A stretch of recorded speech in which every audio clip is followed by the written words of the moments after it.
नमस्कार प्रेक्षकांनो, मालिकेमध्ये पाहायला मिळणार आहे की इकडे भुवनेश्वरीची मात्र आता वाट लागलेली आहे, कारण भुवनेश्वरीकडून रंग लावून घ्यायला मोठ्या मालकांनी नकार दिलेला आहे आणि भुवनेश्वरीचा अपमान करत तिला हाकलून दिलेला आहे। आणि नेमकी दुर्गी आता भुवनेश्वरीकडे आलेली असते, ती चंचीसोबत बोलत असते। चंचीला म्हणत असते, थांब मावशीकडे देते, मावशीला पण होळीच्या शुभेच्छा दे। हे सगळं दुर्गीचं बोलणं चाललेलं असतं, पण भुवनेश्वरी म्हणते, तुझा फोन का माझ्याकडे देते?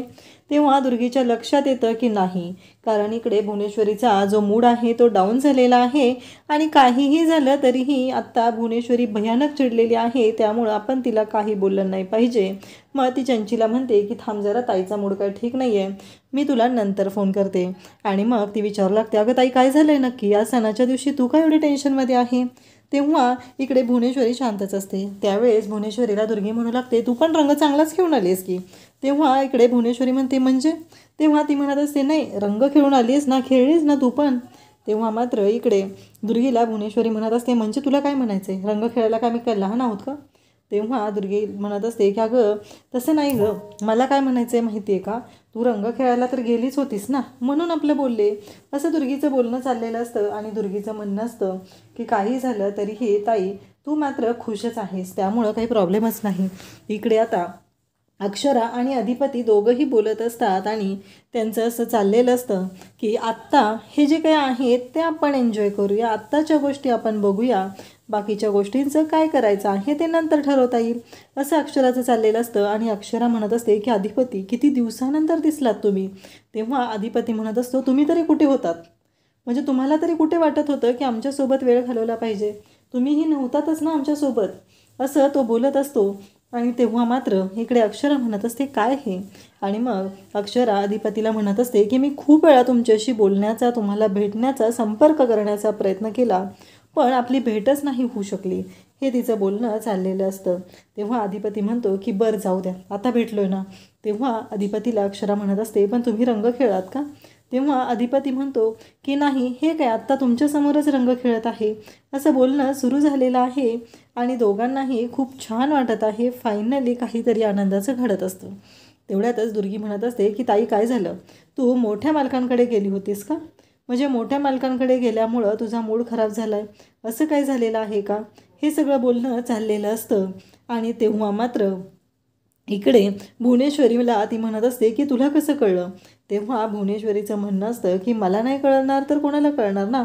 इकडे दुर्गी म्हणत असते की हो मला कळलेलंच आहे आणि मला तर हे कळणारच आहे, असं तिचं बोलणं सुरू झालेलं आहे। आणि त्याच वेळी इकडे आपल्याला पाहायला मिळतं की जेव्हा या सर्व गोष्टी घडत असतात तेव्हा मात्र दुर्गी म्हणत असते, पण ताई तू त्या माणसाशी एवढी काही करतेस गं? तो माणूस प्रत्येक वेळेस तुला हिडीस करतो, तुझ्याशी चुकीचा वागतो, पण तू मात्र त्याच्याशी वागणं मात्र बदलत नाही। काहीही केलं तरीही तू त्या माणसाशी चांगलंच वागत असते, पण का? तेव्हा इकडे भुवनेश्वरी सांगते की माझा त्या माणसावरती जीव आहे ना, म्हणून। आणि एक गोष्ट लक्षात ठेव, खबरदार मोठ्या मालकांबद्दल जर काय बोललीस तर गाठ माझ्याशी आहे। तेव्हा मात्र तिकडे भुवनेश्वरीला राग येतो, दुर्गी मोठ्या मालकांबद्दल चुकीचं बोलत आहे म्हणून भुवनेश्वरी दुर्गीवरती भयानक चिडते।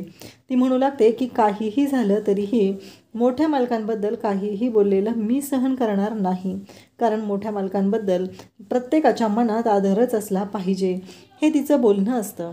इकडे आता मोठे मालक बाहेर बसलेले असतात आणि आजी त्यांच्यासाठी चहा घेऊन येते आणि आजी म्हणू लागते की तुम्ही इथं यावे, अहो केव्हापासून मी तुम्हाला शोधत आहे, सगळा घरभर शोधलेला आहे, मला माहिती आहे तुमचं डोकं दुखतं आहे ना, म्हणूनच मी तुमच्यासाठी हा चहा आणलेला आहे। हे सगळं बोलणं चाललेलं असतं। तेव्हा मोठे मालक म्हणत असतात की नाही नको आहे मला।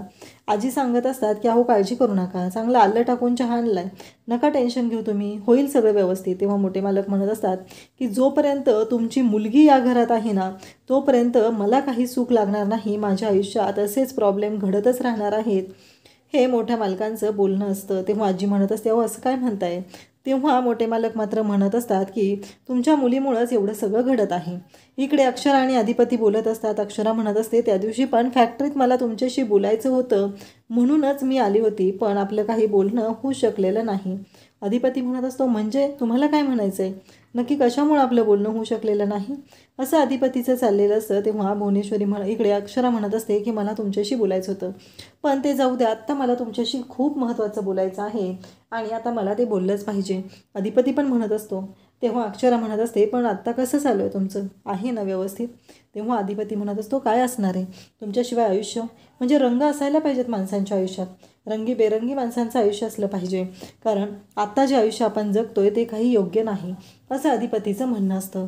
आणि त्याचवेळी इकडे भुवनेश्वरीला दुर्गीला फोन येतो गोपाळचा, आणि गोपाळ सांगू लागतो की आत्ता अधिपती आणि अक्षराला त्याने शाळेच्या बाहेर बघितलेलं आहे. दुर्गी लगेच सांगायला लागते की अधिपती आणि अक्षरा ही शाळेच्या बाहेर एकमेकांना भेटलेले आहेत. आणि ताई, तुला माहिती आहे का हा सगळा प्रॉब्लेम काय झालेला आहे, या सगळ्याला जबाबदार कोण आहे? ती मास्तरीन भेटायचं टाळतच नाही आहे. आणि मग भुवनेश्वरीने प्लॅन केलेला आहे, काहीही झालं तरीही अधिपतीला आपण बोलायचं आहे. आणि मग गोपाळ फोन उचलत नाही, त्याचबरोबर अधिपती फोन उचलत नाही, हे लक्षात आल्याबरोबर इकडे भुवनेश्वरी सांगते की आत्ताच्या आत्ता त्या फुलपगारे सरांना फोन लाव. मग फुलपगारे सरांना फोन लावला जातो. फुलपगारे सरांना फोन लावल्यानंतर फुलपगारे सर म्हणू लागतात की आत्ता अधिपती नाही आहे तिथं शाळेत, ते तर कधीच गेले. मग दुर्गी सांगते की तुम्ही आत्ताच्या आत्ता बाहेर जा आणि अधिपतींना तिथे फोन द्या, त्यांच्याशी आम्हाला बोलायचं आहे, कारण खूप महत्त्वाचं काम आहे म्हणूनच फोन केलेला आहे, असं फुलपगारे सरांना सांगण्यात येतं. फुलपगारे सर ठीक आहे म्हणतात. इकडे आजींना मात्र इकडे थोरले मालक बोलत असतात की तुमच्या त्या मुलीमुळं हा सगळा प्रॉब्लेम होत आहे, तुमची मुलगी जोपर्यंत या घरात आहे तोपर्यंत ह्या गोष्टी अशाच पद्धतीनं घडत राहणार आहेत. आणि त्याचबरोबर हे सगळं असंच असणार आहे, तुमच्या मुलीमुळं या घरातलं सुख नाहीसं झालेलं आहे, असं त्यांचं म्हणणं असतं. आणि त्यासोबतच ते म्हणत असतात की काही झालं तरी तुम्ही कसली मुलगी जन्माला घातलेली आहे.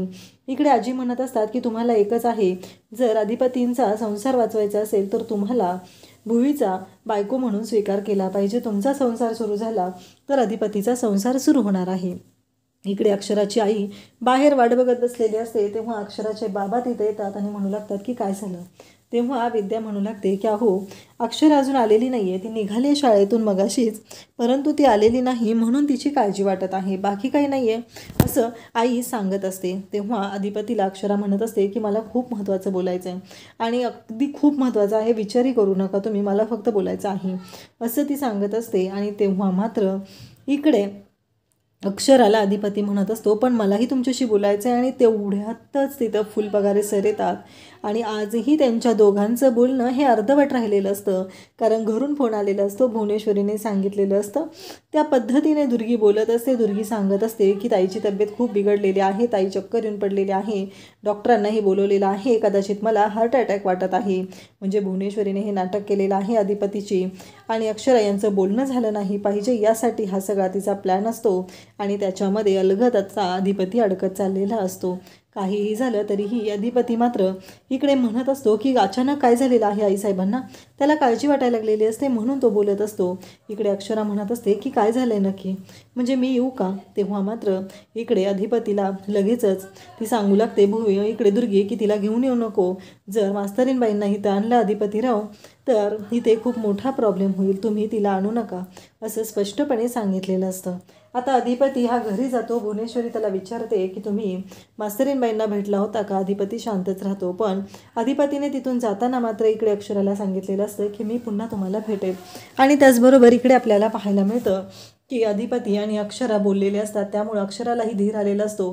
घरी आईनं विचारल्यावर अक्षरा सांगत असते की हो, मी अधिपतींना भेटलेले, आता माझ्या आयुष्यात सगळं चांगलं होणार आहे, आणि तेही अधिपतींबरोबरच.